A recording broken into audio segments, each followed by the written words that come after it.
Berlatar di Italia, hiduplah seorang mafia yang sangat tangguh.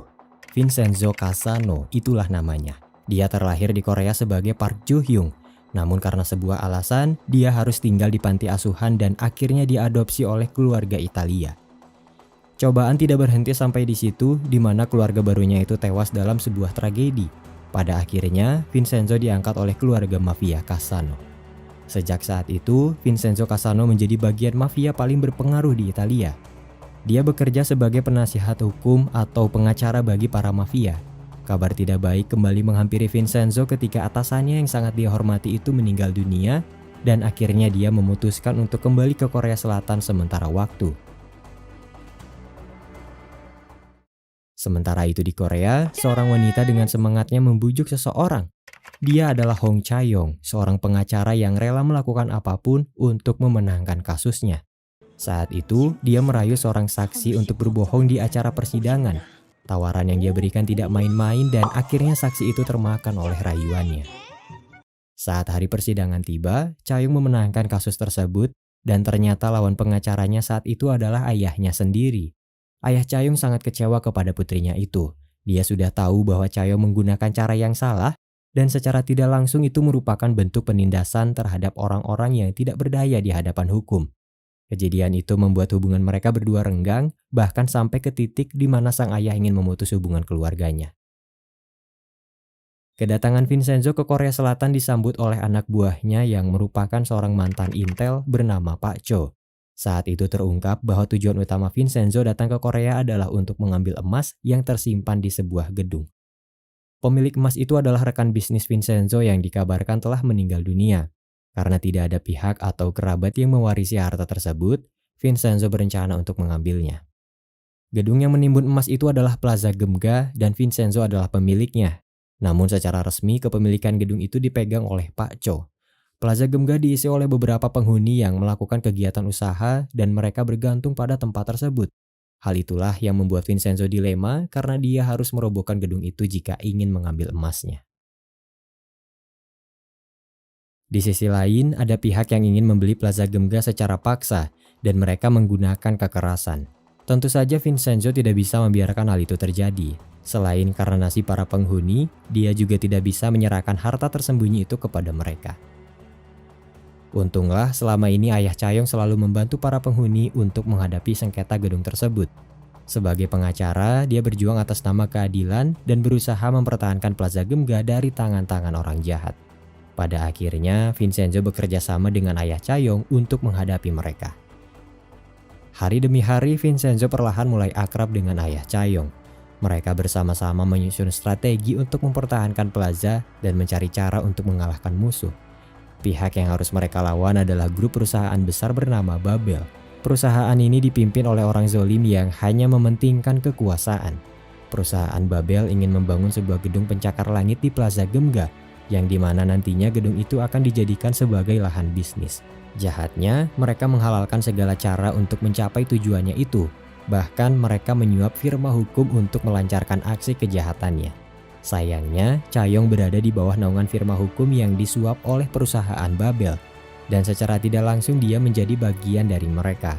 Hal itulah yang sangat dibenci oleh ayah Chae-yong dan dia sangat kecewa kepada putri tunggalnya itu. Penghuni Plaza Gemga sangat beragam dan mereka mempunyai lahan usahanya masing-masing. Yang pertama ada firma hukum Jipuragi, dikelola oleh ayah Chae-yong dan anak buahnya Pak Nam. Kemudian ada pawn shop atau toko gadai yang dikelola oleh pasangan suami istri, Pak Lee dan Ibu Jang. Ada juga usaha laundry milik Pak Tak yang bernama Gel Dry Cleaners. Berikutnya ada Destiny Piano yang dikelola oleh Nona Seo, Yongho Snack Bar yang dikelola oleh Ibu Kwak dan putranya, Arno Restoran yang dikelola oleh Pak Toto dan anak magangnya, Ghost Step Dance Studio yang dikelola oleh Mas Larry, dan terakhir ada Nanyak Temple yang diisi oleh dua biksu bijaksana. Di antara mereka semua, ada seorang intel yang sedang menyamar. Dia adalah Pak An, seorang agen yang berpura-pura magang di resto Pak Toto. Tujuan dia adalah memata-matai Vincenzo yang dicurigai sebagai mafia sejak pertama kali dia datang ke Korea. Suatu ketika, kepemilikan Plaza Gemga jatuh ke tangan Babel dan gedung itu akan segera dirobohkan. Vincenzo memutar otaknya untuk mengulur waktu agar dia bisa mencari cara untuk mengatasinya. Pada akhirnya, Vincenzo mengadakan pesta besar di Plaza Gemga, bahkan sampai mengundang kedutaan Italia untuk menghadiri pesta tersebut. Alhasil, tim penggusur tidak bisa melakukan aksinya dan mereka terpaksa harus mundur. Walaupun Cha-yong dan ayahnya tidak akur, Cha-yong tetap mengkhawatirkan ayahnya saat tahu Plaza Gemga akan segera dirobohkan. Dia panik karena mungkin akan terjadi sesuatu kepada ayahnya. Namun, ketika dia tahu Vincenzo sudah mengatasi masalah itu dengan cara yang tidak biasa, Cha-yong mulai tertarik dan dia kagum kepadanya.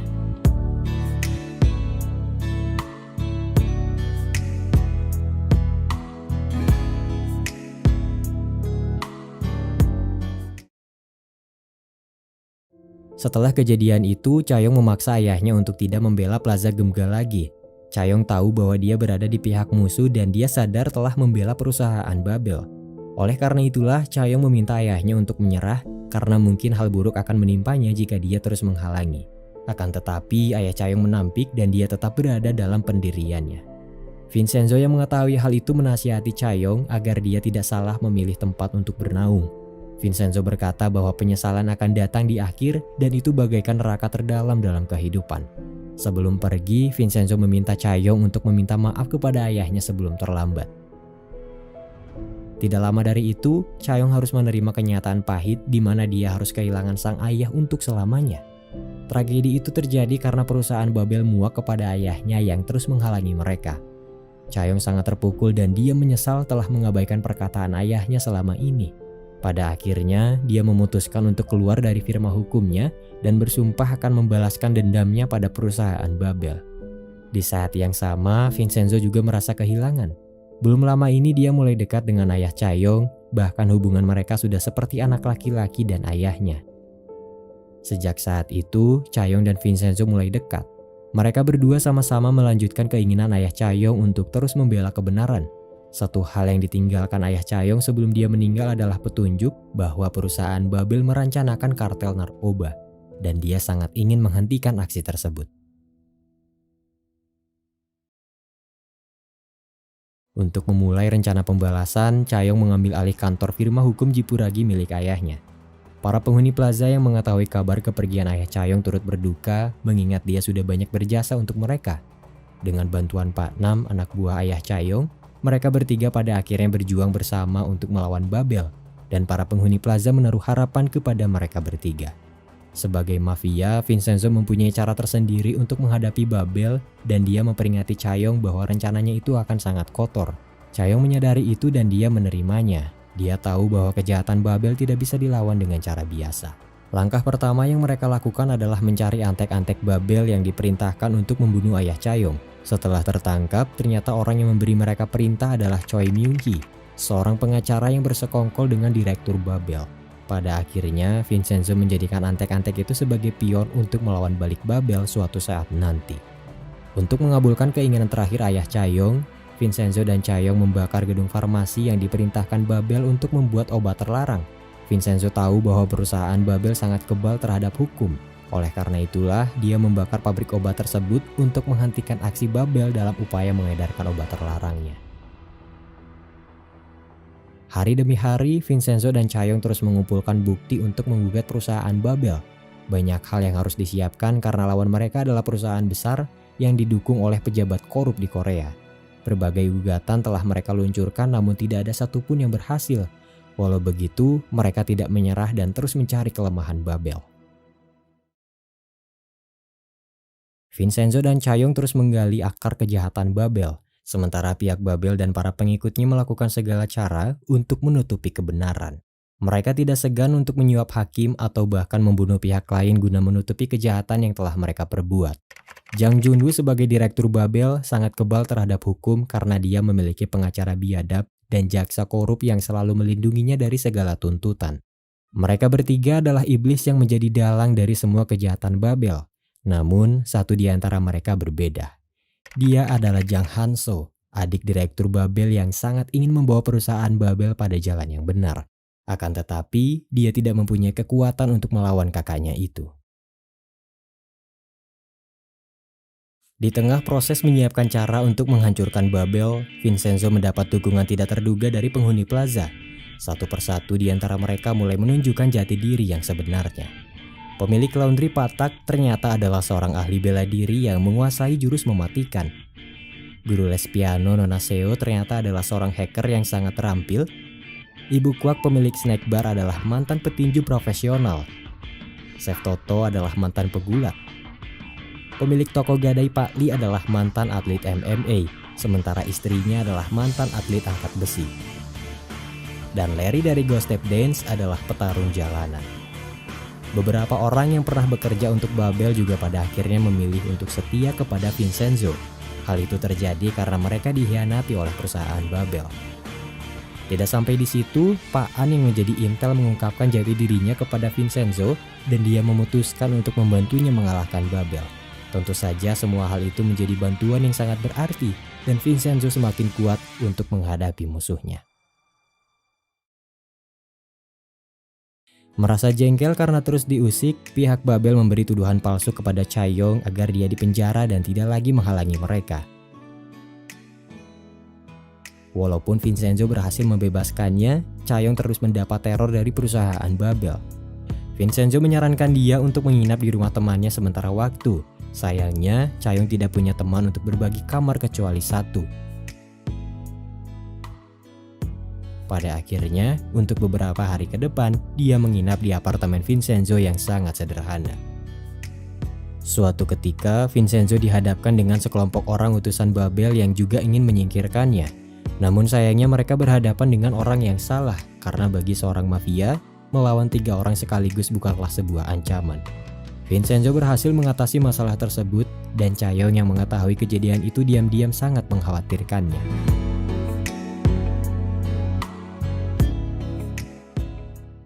Setelah kejadian itu, Vincenzo bermalam di rumah Chaeyoung. Mereka menghabiskan waktu dengan mengobrol dan minum bersama. Hingga suatu ketika, Chaeyoung bertanya kenapa hatinya berdebar saat memeluk Vincenzo. Apakah karena dia dalam situasi berbahaya atau jangan-jangan karena dia menyukainya? Chaeyoung berusaha memastikan hal itu dan memeluk kembali Vincenzo. Namun sayangnya dia tidak merasakan apapun saat itu.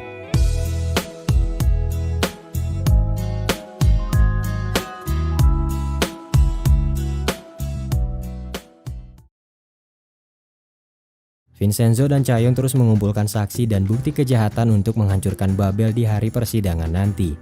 Dengan bantuan beberapa penghuni plaza yang ahli bela diri, mereka semua beraksi bagaikan mafia yang tak kenal rasa takut. Mereka menculik orang-orang yang berkaitan dengan Babel untuk mendapatkan kesaksian, kemudian mengancam mereka untuk memutus hubungan dengan perusahaan tersebut. Tentu saja Vincenzo selalu melakukan riset terlebih dahulu supaya mereka yang diancam benar-benar jera dan tidak mengulangi kesalahannya. Sebagai hukuman karena sudah berbuat salah, Vincenzo biasanya mengambil harta yang mereka dapatkan dari Babel untuk kemudian disumbangkan ke tempat yang membutuhkan. Suatu ketika, Vincenzo dan Chaeyoung menyamar menjadi sepasang kekasih untuk mencari informasi terkait penggelapan saham yang dilakukan Babel. Mereka berdua pergi ke sebuah galeri yang menjadi tempat penggelapan dana tersebut. Tidak sembarang orang bisa masuk ke sana, tapi dengan bantuan Nona Seo yang ahli meretas, hal itu bisa diatasi. Pada akhirnya, Vincenzo datang ke galeri itu menggunakan identitas baru yang dibajak dari sepasang kekasih yang sudah memiliki akses ke tempat tersebut. Mengejutkannya, pihak galeri malah menyiapkan acara lamaran untuk mereka berdua, karena memang itulah yang direncanakan oleh pemilik identitas yang sebenarnya. Pada akhirnya, mereka berdua harus melanjutkan aksi penyamaran itu sebaik mungkin supaya tidak dicurigai.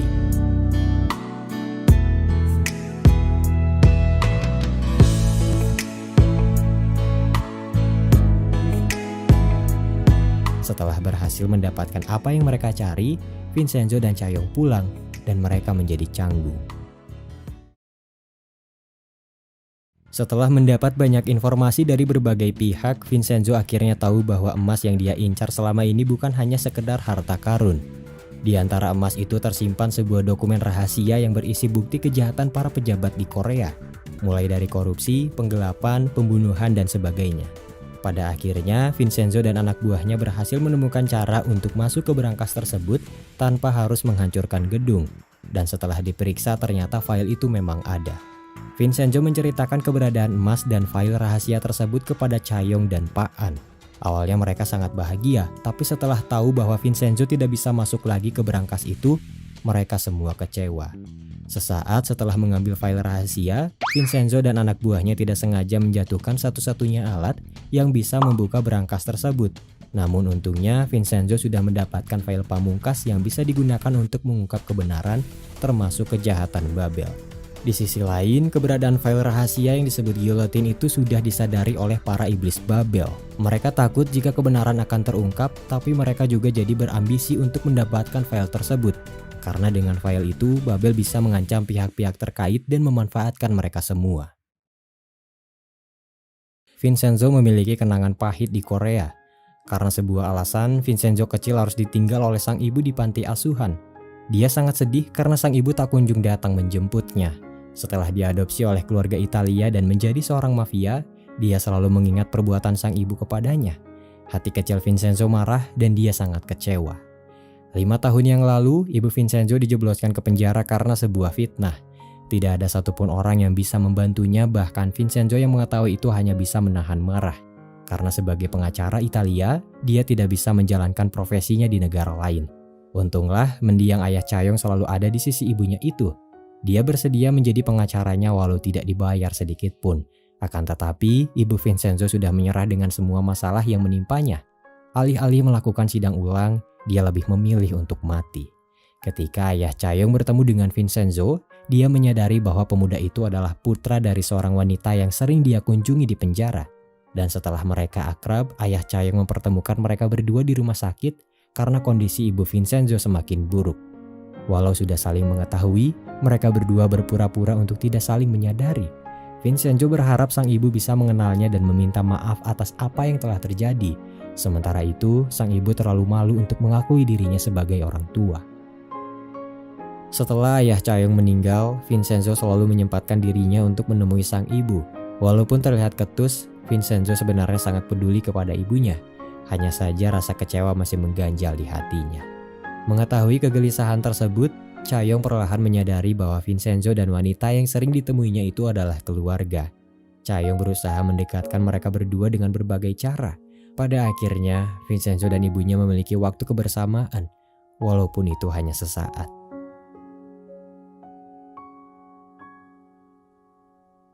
Perusahaan Babel terus diusik oleh Vincenzo yang berusaha menghancurkannya. Direktur yang merasa kesal karena tidak pernah berhasil menyingkirkan Vincenzo menemukan cara untuk membalas dan membuatnya tersiksa. Mereka berhasil menemukan silsilah keluarga Vincenzo dan membunuh ibunya yang ada di rumah sakit. Tragedi itu membuat Vincenzo sangat terpukul. Dia tertegun seolah tidak percaya bahwa ibunya telah tiada.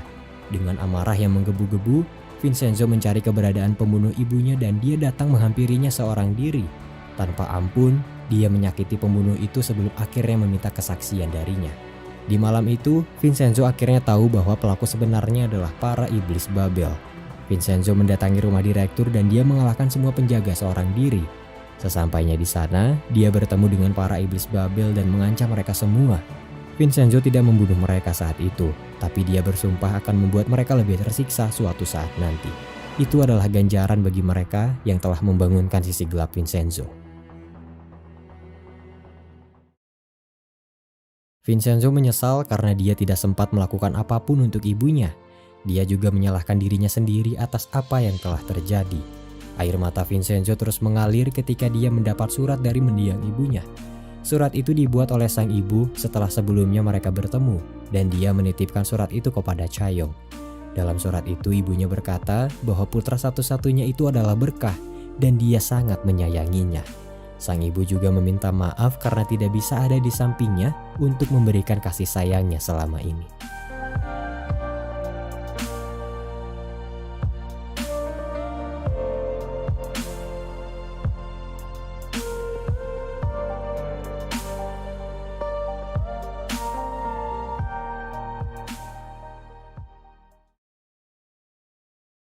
Bagi Vincenzo, membunuh para iblis Babel adalah perkara mudah, tapi dia tidak mau melakukan itu sebelum mereka tersiksa.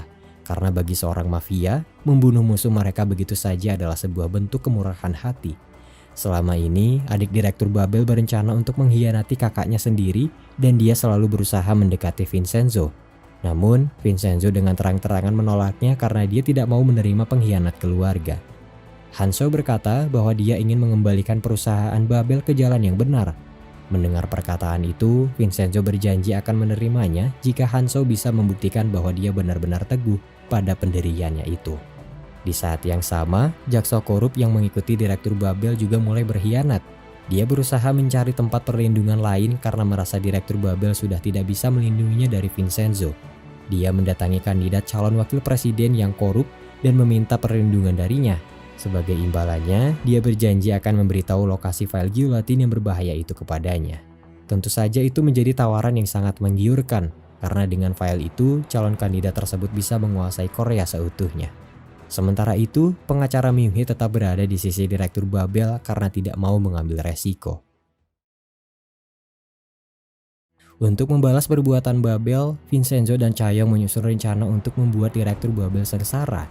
Para penghuni plaza menyatukan kekuatan dan ikut beraksi bersama Vincenzo untuk menyingkirkan perusahaan biadab tersebut. Dengan bantuan skuad Gemga, Vincenzo mengusir calon investor yang akan mendanai pembangunan Menara Babel. Vincenzo juga memanfaatkan pion yang sudah dia siapkan sebelumnya. Pion itu diberi perintah untuk datang ke acara pertemuan Babel.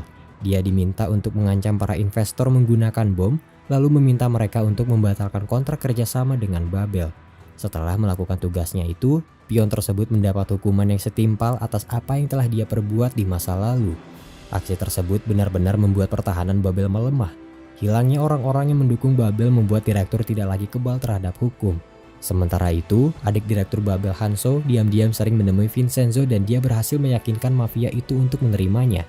Tekad dan usaha yang dia tunjukkan menyadarkan Vincenzo bahwa dia memang bersungguh-sungguh. Hal itu terbukti ketika Hanso mendapat kesempatan untuk menjadi pemimpin Babel secara resmi, tapi dia tolak karena tidak mau dijadikan boneka oleh kakaknya.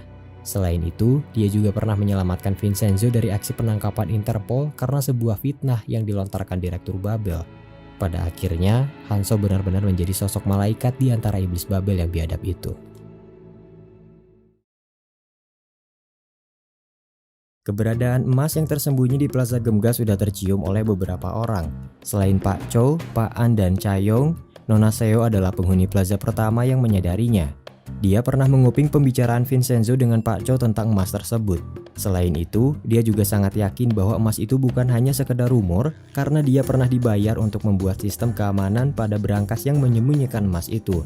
Tapi dia tidak pernah tahu di mana berangkas emas itu disembunyikan. Setelah Nona Seo mengungkapkan jati dirinya kepada Vincenzo beberapa waktu lalu, dia berjanji akan membobol berangkas itu jika Vincenzo mengizinkannya untuk bergabung. Tentu saja itu adalah pilihan terbaik karena dengan begitu Vincenzo tidak perlu menghancurkan plaza. Selain Nona Seo, dua biksu dari Nyack Temple adalah penghuni berikutnya yang menyadari keberadaan emas tersebut. Berangkas emas itu memang berada tepat di bawah kuil Nyack. Mereka menyadari itu karena kerap kali merasakan aliran listrik saat bersemedi. Setelah memeriksa tempat tersebut dan menceritakannya pada Vincenzo, dia tidak punya pilihan dan akhirnya menerima dua biksu itu. Setelah menemukan waktu yang tepat, Vincenzo meminta Nona Seo untuk membobol sistem keamanan berangkas itu, dan dia berhasil melakukannya. Sejak saat itu, mereka memindahkan emas-emas tersebut ke rumah Chae-yong secara bertahap di setiap harinya. Kandidat calon wakil presiden dan jaksa Han yang sudah bersekongkol berusaha mencari tahu keberadaan emas dan file giulitin itu. Pada akhirnya, mereka menculik Pak Cho dan memaksa dia untuk mencari tahu siapa orang yang bisa membuka berangkas emas tersebut. Pak Cho terpaksa memberitahu mereka identitas Nona Seo, dan pada akhirnya calon kandidat itu menerobos Plaza Gemga, lalu memaksa Nona Seo untuk membuka berangkasnya. Sayangnya, mereka tidak menemukan apapun karena file giulitin sudah dipegang Vincenzo, dan emasnya sudah dipindahkan. Kandidat calon wakil itu pun berakhir di jalanan setelah dia dan anak buahnya diberi pelajaran oleh para penghuni Plaza Gemga. Setelah membuat pertahanan musuh melemah, waktunya bagi Vincenzo dan Chae-yong untuk menghukum para iblis Babel. Dengan memanfaatkan file giulitin dan beberapa berkas kejahatan Babel yang sudah terkumpul, Vincenzo mewakili penduduk Plaza untuk menggugat perusahaan biadab itu seberat-beratnya. Akan tetapi, Vincenzo dengan sengaja membiarkan Direktur Jang, pengacara Choi dan jaksa Han tetap terbebas karena mereka akan mendapat hukuman khusus darinya. Sehari setelahnya, perusahaan Babel resmi ditindaklanjuti dan hak kepemilikan Plaza Gemga dikembalikan. Semua orang bersorak gembira karena perjuangan mereka selama ini telah membuahkan hasil. Tidak terima dirinya sudah dikalahkan, Direktur Jang diam-diam menyusun rencana untuk membunuh Vincenzo dengan tangannya sendiri. Dia menyeret adiknya yang berkhianat lalu menculik Chaeyoung ke suatu tempat untuk memancing Vincenzo. Namun apa yang dia rencanakan gagal karena Chaeyoung melindungi Vincenzo dan seketika kondisinya kritis. Pada akhirnya, Hanso mengorbankan dirinya supaya Vincenzo dan Chaeyoung bisa pergi. Direktur Jang menembak Hanso dan dia melarikan diri ketika peluru di senjatanya habis. Di saat-saat terakhir, Hanso menyerahkan sebuah ponsel kepada Vincenzo, lalu dia mengucapkan terima kasih sebelum akhirnya pergi untuk selamanya.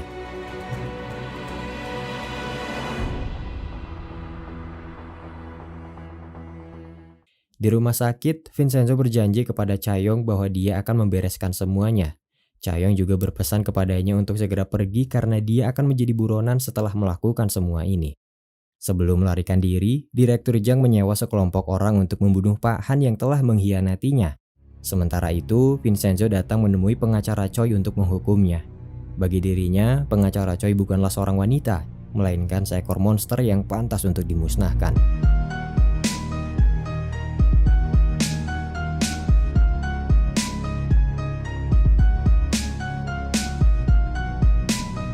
Setelah melakukan itu, Vincenzo melacak keberadaan Direktur Jang menggunakan ponsel yang sebelumnya diberikan Hanso. Ponsel itu sudah diatur agar bisa melacak keberadaan Direktur Jang. Di saat yang sama, para petarung handal dari Plaza Gemga juga berusaha melakukan yang terbaik untuk melacak dan menangkap pemimpin Babel itu. Pada akhirnya, Direktur Jang berhasil ditangkap oleh para penghuni Plaza, namun sayangnya Pak Lee harus terluka parah. Vincenzo membawa Direktur Jang pergi ketika polisi sudah mulai memburunya. Pada akhirnya, dia membawa Direktur Jang ke sebuah gudang, lalu mengikatnya di sebuah kursi yang sudah dilengkapi senjata otomatis. Rasa sakit yang muncul secara perlahan adalah bentuk hukuman yang diberikan Vincenzo kepadanya.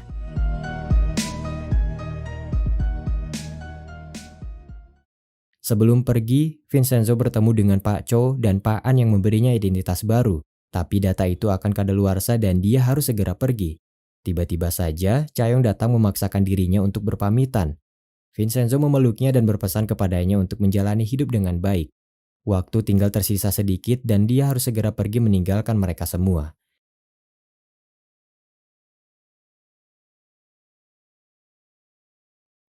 Sebulan berlalu dan media melaporkan bahwa mereka masih mencari Vincenzo atas kejahatannya. Para penghuni Plaza melakukan yang terbaik untuk menjalani kehidupan mereka. File giulotin yang sangat dicari pihak Intel sudah diserahkan kepada Pak An. Nona Seo mendapat bagian emasnya, begitu juga dengan biksu yang sudah menyimpan patung emas Buddha. Sementara Chaeyoung, dia melihat pesan-pesan yang dikirim dari Vincenzo dan dia sangat merindukannya. Chaeyoung juga mendapat undangan ke acara perayaan hubungan diplomatik Korea dan Italia. Ketika Chaeyoung menghadiri acara tersebut, Vincenzo berjalan di sampingnya. Chaeyoung terdiam saat melihatnya lalu tersenyum. Vincenzo menjelaskan bahwa dia datang ke Korea menyelinap bersama delegasi Italia, tetapi dia harus segera pergi lagi di keesokan harinya. Vincenzo bercerita bahwa dia telah menjadi bos mafia dan sudah membeli pulau di Italia. Vincenzo berterima kasih kepada Chaeyoung karena sudah menyembunyikan emas di rumahnya. Vincenzo mengungkapkan bahwa dia akan mengundang Chaeyoung ke pulau pribadi miliknya karena di sana ada tempat khusus untuk orang yang dia cintai, dan orang itu adalah Chaeyoung. Vincenzo bercerita bahwa dia selalu memikirkan Chaeyoung sejak pergi meninggalkan Korea.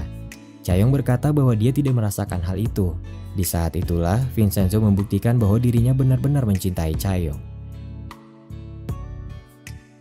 Vincenzo harus segera kembali karena dia belum menemukan kebebasan di Korea. Perpisahan adalah kenyataan yang sulit untuk diterima, namun itu adalah bentuk konsekuensi dari perjumpaan. Perpisahan bukan berarti berhenti untuk menyatukan hati, meski tidak ada di satu tempat yang sama. Dan satu hal yang paling penting, perpisahan adalah pintu untuk pertemuan selanjutnya. Selamat tinggal, Vincenzo.